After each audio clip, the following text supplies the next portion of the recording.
Hello friends, तो आज हम देखेंगे ऑर्गेनिक केमिस्ट्री का लेक्चर नंबर 4। मैंने ऑलरेडी लेक्चर नंबर 1 से 3 तक का वीडियो अपलोड कर दिया है, तो यदि आपने उस वीडियो को नहीं देखा है तो जाकर के आप देख सकते हैं। क्योंकि फ्रेंड्स हम लोग सारे बेसिक कंसेप्ट कवर करते हुए आगे बढ़ रहे हैं। तो आज हम लोग देखेंगे जो चैप्टर्स है वह है क्लासिफिकेशन ऑफ ऑर्गेनिक कंपाउंड। जैसे ऑर्गेनिक कंपाउंड मैंने आपको बताया कि इस ब्रह्मांड में सबसे ज़्यादा ऑर्गेनिक कंपाउंड ही हैं, तो सबसे ज़्यादा ऑर्गेनिक कंपाउंड है तो उनका क्लासिफिकेशन बहुत ज़रूरी है। क्योंकि क्लासिफिकेशन करने से क्या फ़ायदा होता है कि आप उस चीज़ को आसानी से आइडेंटिफाई कर लेते हैं। तो जैसे ऑर्गेनिक केमिस्ट्री में भी क्लासिफिकेशन किया गया है। जैसे कुछ ऐसे कंपाउंड हैं वो साइक्लिक हैं, कुछ हैं जो एसाइक्लिक है। यानी साइक्लिक बोले तो आप बोल सकते हो उसको कि रिंग बना रहा है, फॉर्म रिंग, या फिर क्लोज रिंग बना रहा हो और एक आपका ओपन हो। उसी तरह से उसमें कुछ ऐसे कंपाउंड होते हैं जैसे उसे फंक्शनल ग्रुप के अनुसार भी डिवाइड करते हैं। जैसे कुछ आपके अल्कोहल्स होते हैं, कुछ आपके अल्डिहाइड्स होते हैं, कुछ आपके कार्बोक्सिलिक एसिड होते हैं। तो उस अनुसार उन कंपाउंड को आइडेंटिफाई किया जाता है ताकि उन्हें आसानी से पहचाना जा सके और उसका इस्तेमाल हमारे दैनिक जीवन में हो सके। ठीक है फ्रेंड्स, तो आज का जो चैप्टर है वह चैप्टर है क्लासिफिकेशन ऑफ ऑर्गेनिक कंपाउंड। यानी उसे हिंदी में बोले तो हो जाता है कार्बनिक यौगिक का वर्गीकरण। ठीक है, तो ऑर्गेनिक कंपाउंड का क्लासिफिकेशन 2 रूपों में किया जाता है ब्रॉडली। पहला है ओपन चेन या फिर एसाइक्लिक कंपाउंड, इसे हिंदी में कहें फ्रेंड्स तो अचक्रीय श्रृंखला यौगिक।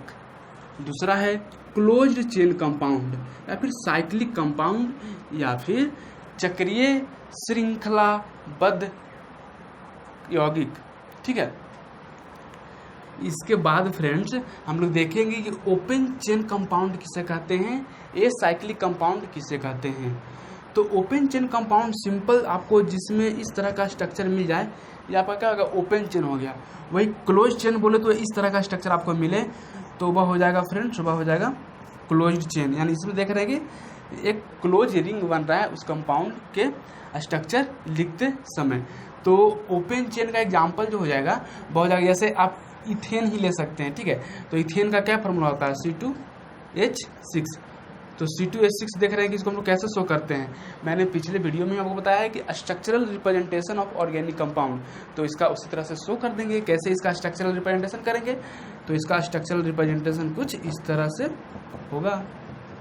तो कहीं ना कहीं आपको दिख रहा होगा कि ये ओपन चेन कंपाउंड है, इसमें कहाँ कुछ रिंग बन रहा है, नहीं रिंग बन रहा है, तो ओपन चेन कंपाउंड है। उसी तरह से प्रोपेन ले लेते हैं, तो प्रोपेन का फॉर्मूला क्या होता है C3H8। तो इसका स्ट्रक्चरल फार्मूला लिख देते हैं। तो फ्रेंड्स इसमें आपके 3 हाइड्रोजन आएंगे, इधर भी 3 हाइड्रोजन, इसमें 2 हाइड्रोजन। तो जो ये फार्मूला मैंने आपको दिखाया, ये मैंने आपको स्ट्रक्चरल फार्मूला लिख करके दिखाया। ये सारे एग्जाम्पल को देख करके आपको लग रहा होगा कि ये कहीं न कहीं ओपन चेन कंपाउंड के एग्जाम्पल हैं, एसाइक्लिक कंपाउंड के एग्जाम्पल हैं। तो फ्रेंड्स इसमें इसका क्या प्रॉपर्टी है, इसका प्रॉपर्टी यही है कि इसमें आइदर स्ट्रेट लाइन होते हैं या फिर ब्रांच्ड चेन होते हैं। ब्रांच्ड चेन बोले तो कुछ इस तरह का कंपाउंड भी आप ले सकते हैं कि ये कहीं न कहीं तो ओपन चेन ही कंपाउंड है ना, ब्रांच्ड है और ओपन चेन कंपाउंड है, एसाइक्लिक कंपाउंड है। ठीक है, तो इसका कंसेप्ट मैंने कवर कर दिया कि ओपन चेन कंपाउंड किसको बोलते हैं, तो जिसमें स्ट्रेट लाइन और ब्रांच्ड चेन हो और साथ ही साथ वह ओपन हो। ठीक है, एग्जाम्पल के लिए इथेन दिखा दीजिएगा, प्रोपेन दिखा दीजिएगा, ब्यूटेन दिखा दीजिएगा। ठीक है, या फिर एक ब्यूटीन भी आप ले सकते हैं जो डबल बॉन्ड वाला है। तो ब्यूटीन का फॉर्मूला क्या हो जाएगा, ये ब्यूटीन लिखा हुआ है, तो ब्यूटीन का फॉर्मूला होता है C4H8। इसे आप दिखा दीजिए, इसमें एक डबल बॉन्ड होते हैं, बाकी यहाँ पे 3 हाइड्रोजन, एक हाइड्रोजन, बाकी यहाँ पे भी 3 हाइड्रोजन। तो ये कहीं ना कहीं ये सारे जो एग्जाम्पल्स हैं वह ओपन चेन के एग्जाम्पल हैं। अब हम देखते हैं फ्रेंड्स वह क्लोज्ड चेन। तो क्लोज्ड चेन है उसमें भी क्या होता है कि इस तरह से ब्रांच्ड और ओपन स्ट्रक्चर था, उसमें क्लोज्ड स्ट्रक्चर होंगे। जैसे एग्जांपल के लिए साइक्लोप्रोपेन, साइक्लोहेक्सेन, बेंजीन, ये सारे साइक्लिक कंपाउंड के एग्जांपल्स हैं। तो हम लोग देख लेते हैं, ठीक है। तो इसे मैं मिटा देता हूं।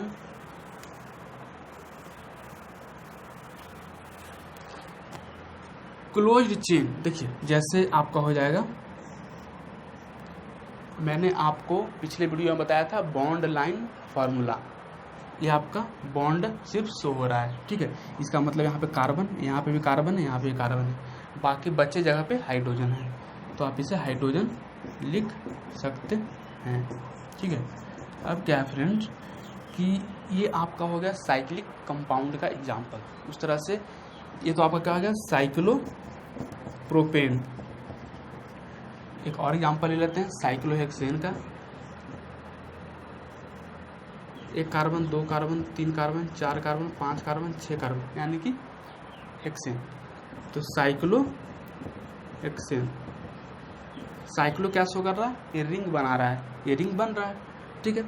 अब देखिए क्लोज्ड चेन को भी है जो 2 भागों में विभाजित कर दिया गया, 2 भागों में बाइफरकेट कर दिया गया। जो पहला जो इसका बाइफरकेशन है फ्रेंड्स, विभाजित वर्ग है, वह है ए साइक्लिक कंपाउंड और दूसरा है वह एरोमेटिक कंपाउंड है। दोनों ही क्लोज्ड चेन का ही एग्जाम्पल है, लेकिन इसमें क्या है कि एक ए साइक्लिक ग्रुप है और एक एरोमेटिक कंपाउंड्स है। अब ए साइक्लिक ग्रुप किसे कहते हैं, देखिए ए साइक्लिक ग्रुप को भी हम लोग 2 भागों में बांटे हैं। पहले देख लेते हैं होमोसाइक्लिक और हेट्रोसाइक्लिक। होमोसाइक्लिक की बात करें फ्रेंड्स तो इसका मीनिंग होता है समचक्रीय, और विषम हेट्रोसाइकिल की बात करें तो इसका मतलब होता है विषम चक्रीय, ठीक है। अब देखिए समचक्रीय में क्या होगा कि सेम जो रिंग होंगे उसमें आपके सेम एटम्स होंगे। सेम एटम्स कहने का मतलब कार्बन के ही एटम होंगे, यदि ऑक्सीजन है तो ऑक्सीजन के एटम होंगे, यदि कोई और कंपाउंड है तो और कंपाउंड के ही सिर्फ आपके उस चेन में एटम्स होंगे। जैसे देखिए साइक्लोप्रोपेन, अभी मैंने एग्जाम्पल लिया, तो साइक्लोप्रोपेन में कहीं जो साइकिल है, इस साइकिल में तो सिर्फ कहीं ना कहीं कार्बन का ही एटम है, तो एग्जाम्पल हो जाएगा होमोसाइक्लिक ग्रुप का। वही बात करें फ्रेंड्स, एक और एग्जाम्पल लेते हैं, वह एग्जाम्पल है साइक्लोहेक्सेन, ठीक है। तो साइक्लोहेक्सेन में देख रहे हैं कि सारे हैं जो इसके एटम्स हैं वह है कौन, कार्बन है। तो ये भी आपका एग्जाम्पल हो गया वह होमोसाइक्लिक ग्रुप का। जबकि हेट्रोसाइक्लिक का एग्जाम्पल लेते हैं फ्रेंड्स, वह एग्जाम्पल है, देखिए यहाँ पे तो कार्बन है, यहाँ पे कार्बन है, यहाँ पे कार्बन है, यहाँ पे कार्बन है, बीच में ऑक्सीजन आ गया।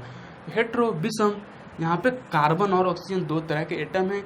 इस तरह से इसका एग्जाम्पल हो जाएगा, वह हो जाएगा हेट्रोसाइक्लिक कंपाउंड।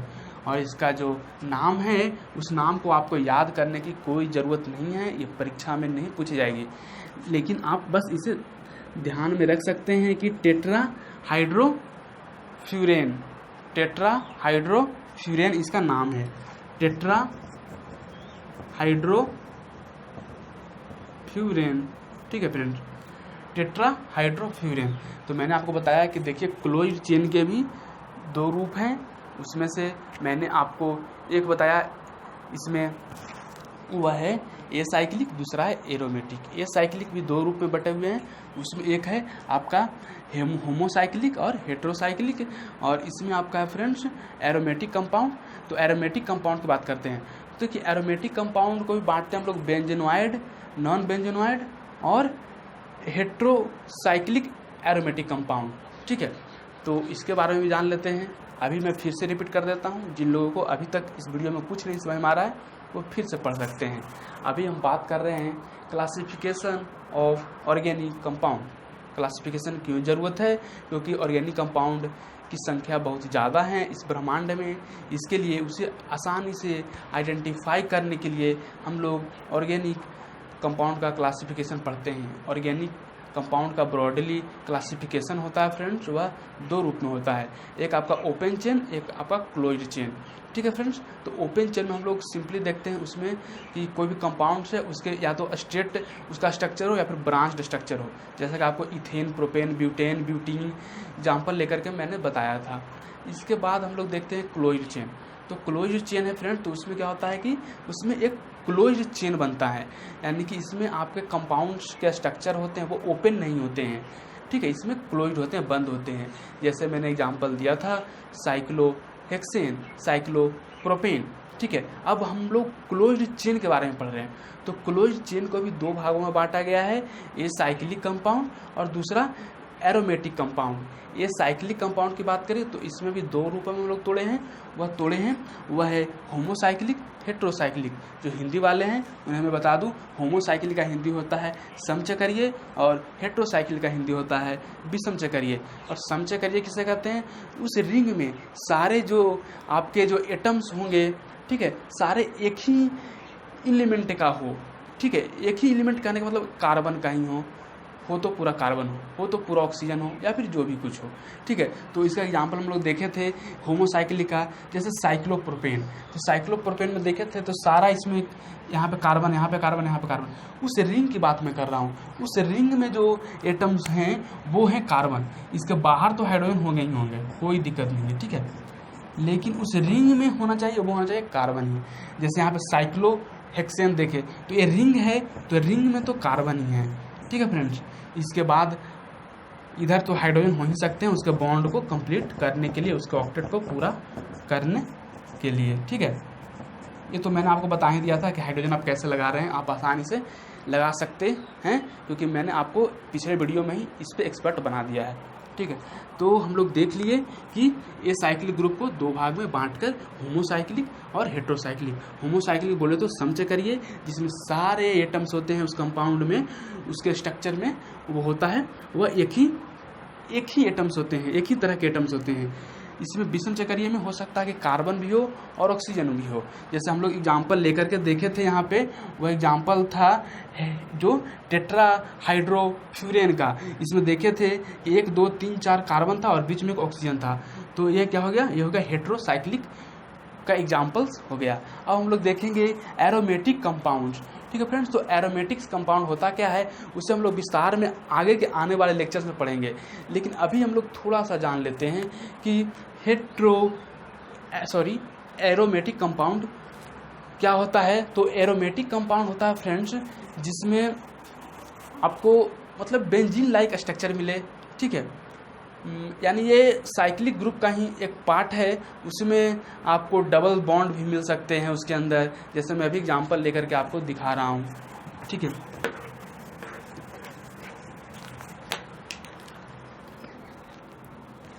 जैसे आप देख सकते हैं फ्रेंड्स, वह है ये आपका है बेंजीन। देखिए इसमें अल्टरनेट डबल बॉन्ड है। ठीक है, तो ये कहीं ना कहीं इसका नाम है बेंजीन, आप याद कर लीजिएगा क्योंकि इसका इस्तेमाल आगे के दिनों में होने वाला है। इसका फार्मूला है C6H6। ये कैसे आया मैं वो बता देता हूँ। देखिए ये तो यहाँ पे कार्बन है, कार्बन है, कार्बन है, कार्बन है, कार्बन है, कार्बन है। अब H6 कैसे आया वो आप पे डिपेंड करता है। मैंने ऑलरेडी आपको बोला कि डबल बॉन्ड इसमें 3 रहेंगे, वो अल्टरनेट रहेंगे, एक डबल बॉन्ड, एक डबल बॉन्ड, एक डबल बॉन्ड। ठीक है, अब देखिए तो यहाँ पे अब यहाँ इस कार्बन को देखते हैं, इस कार्बन पे कितने और हैं जो अभी बचे हुए हैं इलेक्ट्रॉन्स इसके ऑक्टेट पूरा होने के लिए।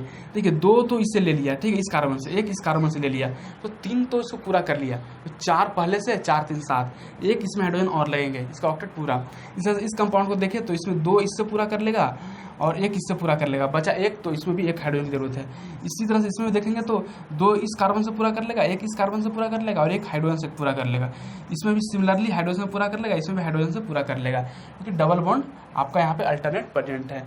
तो आप देख सकते हैं 1 2 3 4 5, 1 2 यहाँ पे भी एक हो जाएगा ना, ये कार्बन भी है, 1 2 3 4 5 6, यानी 6 हाइड्रोजन आपका मिलकर के इस कंपाउंड को स्टेबल कर दे रहा है। तो बेंजीन का फार्मूला C6H6 होगा। अब हम लोग बेंजीन को तो बता दिए। ठीक है, तो एरोमेटिक कंपाउंड को हम लोग बांटते हैं 3 रूप में, बेंजेनॉइड जिसमें बेंजीन होगा और उसके ऊपर कुछ लगा हुआ होगा जो कि हम आगे देखेंगे, एक नॉन बेंजेनॉइड जो कि उसमें बेंजीन नहीं होगा, फिर उसके बाद एक है हेट्रोसाइक्लिक एरोमेटिक कंपाउंड। ठीक है फ्रेंड्स, तो इसमें जो आपको जो ज़्यादा ज़रूरत वाला चीज़ है वह बेंजोनॉइड है। ठीक है, तो मैंने अभी आपको दिखा दिया कि बेंजीन किसको बोलते हैं। ठीक है, तो बेंजीन क्या है फ्रेंड्स, वह है इस तरह के कंपाउंड को हम लोग बेंजीन बोलते हैं। इसका स्ट्रक्चर ऐसा हो और अल्टरनेट डबल बॉन्ड हो। अब ये तो बेंजीन हो गया, इसके ऊपर यदि NH2 लग जाए तो उसको हम लोग बोलते हैं एनिलीन। ठीक है फ्रेंड्स, इसका भी नाम आप याद कर लीजिएगा, ये जनरली आपको यूज होंगे एनिलीन। इसको आप स्ट्रक्चर को अपने नोटबुक में ऐड कर लीजिएगा। देखिए एनिलीन में क्या है कि बेंजीन है। ठीक है, बेंजीन के ऊपर NH2 जुड़ा हुआ है, तो ये भी एक बेंजोनॉइड कंपाउंड ही होगा। ठीक है, एनिलीन भी। अब देखिए फ्रेंड्स, नन बेंजोनॉइड कंपाउंड का एग्जांपल की बात करें तो नन बेंजोनॉइड कंपाउंड का एग्जांपल जो हो जाएगा वो हो जाएगा, आपको यहाँ पे दिख रहा होगा, ट्रोपेन। ठीक है, ट्रोपेन। तो ट्रोपेन में क्या है, इसको आप नोट कर लीजिए, ये आपके लिए ज़्यादा जरूरी है। बेंजीन का स्ट्रक्चर, इसमें अल्टरनेट डबल बॉन्ड होते हैं, C6H6 इसका फार्मूला होता है। ये एनालीन है, एनालीन में आपका इसका फार्मूला क्या हो जाएगा, C6H, आपका यहाँ पर हो जाएगा 5NH2। ठीक है फ्रेंड्स, इसका ये फार्मूला हो जाएगा, क्योंकि आपका एक हाइड्रोजन का हो गया, एक हाइड्रोजन को हटा करके NH2 आकर के लग गया है। ठीक है, ये दोनों आप उतार लीजिए। उसके बाद हम देखते हैं नन बेंजोनॉइड का एग्जांपल। तो नन बेंजोनॉइड का एग्जांपल है ट्रोपेन। ठीक है, ट्रोपेन का स्ट्रक्चर कुछ इस तरह का होता है।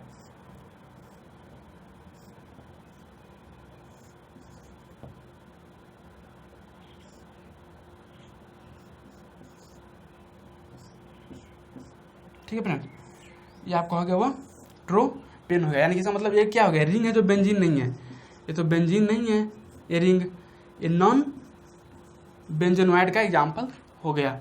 उस तरह से अब क्या होगा कि अब हो जाएगा hetero aromatic compound. Hetero aromatic compound किसको बोलेंगे, जिसमें इस रिंग में ही मान लीजिए ऑक्सीजन आकर लग जाए, तो इस रिंग में कार्बन आकर के ऑक्सीजन लग जाए तो उसको हम लोग बोलेंगे क्या, तो उसको हम लोग बोल देते हैं वह है आपका हेट्रोसाइकिल कंपाउंड। तो हेट्रोसाइकिल एरोमेटिक कंपाउंड का एक एग्जाम्पल हम लोग ले लेते हैं, वो एग्जाम्पल है फ्यूरेन। फ्यूरेन का एग्जाम्पल हम लोग दिखाते हैं आपको। फ्यूरेन का एग्जाम्पल कुछ इस तरह का होता है, ये आपका है फ्यूरेन। ठीक है फ्रेंड्स, तो मैंने आपको आज बता दिया कि क्लासिफिकेशन ऑफ ऑर्गेनिक कंपाउंड दो भागों में, open chain, close chain. Open chain को मैंने दिखाया, उसमें ब्रांच और स्ट्रक्चर फॉर्म में होंगे, ब्रांच और स्टेट फॉर्म में होंगे। जैसे एग्जाम्पल ब्यूटेन, इथेन, प्रोपेन। ठीक है, उस तरह से क्लोज चेन को मैंने बताया दो भागों में बांट करके, एक आपका एसाइक्लिक है। ठीक है फ्रेंड्स, यहाँ पे आप देख सकते हैं एलिसाइक्लिक और एरोमेटिक कंपाउंड। एलिसाइक्लिक को भी मैंने दो भागों में बांट कर दिखाया, वह है होमोसाइक्लिक और हेट्रोसाइक्लिक। और एरोमेटिक को मैंने तीन भागों में बांट करके दिखाया, एक बेंजोनॉइड, उसमें बेंजीन वाला स्ट्रक्चर होगा, उसके बेंजीन के ऊपर कुछ भी लगे हुए होंगे। एक आपको मैंने बताया कि नॉन बेंजोनॉइड, उसमें बेंजीन वाला स्ट्रक्चर उसमें नहीं होगा। और एक मैंने बताया हेट्रो एरोमेटिक कंपाउंड, उसका एग्जाम्पल फ्यूरेन लिया कि इसमें क्या होगा कि इस क्लोज रिंग में ही एक दूसरा इस ऑक्सीजन आ जाएगा कार्बन की जगह पे, तो हो जाएगा। तो मैंने आपको सारा कंसेप्ट कवर करने की कोशिश किया। अब देखिए, ऐसा नहीं है कि ऑर्गेनिक कंपाउंड का क्लासिफिकेशन सिर्फ इसी रूप में होता है, इसका क्लासिफिकेशन एक फंक्शनल ग्रुप के बेसिस पर भी होता है, जैसे मैंने आपको पहले ही बताने की कोशिश किया था। तो फंक्शनल ग्रुप क्या होता है, होमोलोगस सीरीज क्या होता है, उससे हम लोग अगले वीडियो में देखेंगे। ठीक है फ्रेंड्स, तो ऐसे मैं बता देता हूँ कि फंक्शनल ग्रुप ऐसे एक एटम्स होते हैं जो किसी भी आपके ऑर्गेनिक कंपाउंड में आकर के अटैच हो जाते हैं और उस ऑर्गेनिक कंपाउंड का केमिकल प्रॉपर्टी अपने हिसाब से संचालित करते हैं, उसे हम लोग बोलते हैं फंक्शनल ग्रुप। जैसे एग्जांपल हाइड्रोक्सिल ग्रुप, तो हाइड्रोक्सिल ग्रुप यानी OH ग्रुप आकर के किसी कंपाउंड में आकर अटैच हो जाए तो उस कंपाउंड को कहीं ना कहीं अल्कोहल जैसा प्रॉपर्टी शो करने के लिए बाध्य करता है। उसी तरह से CHO ग्रुप आकर के अटैच हो जाए तो CHO ग्रुप आकर के अटैच करेगा, जैसे आप यहाँ पे देख सकते हैं कि हाइड्रोक्सिल ग्रुप यानी OH, उस तरह से एल्डिहाइड ग्रुप की बात करें तो CHO आकर के अटैच हो जाए, उस तरह से कार्बोक्सिलिक एसिड यानी कि COOH आकर के अटैच हो जाए। तो फ्रेंड्स, ये सब यदि अटैच हो जाएगा तो उसका जो प्रॉपर्टी है, केमिकल प्रॉपर्टी उस कंपाउंड का, वह है जो कहीं ना कहीं यदि हाइड्रोक्सिल ग्रुप अटैच हो तो उसका अल्कोहल की तरह बिहेवियर हो जाएगा, यदि CHO ग्रुप अटैच हो तो अल्डिहाइड की तरह उसकी बिहेवियर हो जाएगी, यदि कार्बोक्सिलिक एसिड अटैच हो जाए तो उसमें कार्बोक्सिलिक एसिड की तरह बिहेवियर हो जाएगी। तो मैंने आपको आज थोड़ा सा कंसेप्ट बताने की कोशिश की। इसके लिए अब आपको पूरे अच्छे से समझने के लिए आप NCERT बुक पढ़िएगा, 11th के NCERT जो आपका ऑर्गेनिक का जो पहला चैप्टर है बेसिक वाला, उसे आप देख लीजिएगा आपको सारा कंसेप्ट आसानी से कवर हो जाएंगे जो भी कुछ बचे हुए हैं। और इवन अभी भी डाउट बचते हैं तो आप कमेंट बॉक्स में कमेंट करके बता दीजिएगा। तो चलिए, thanks for watching this video. जय हिंद, आपका दिन शुभ हो।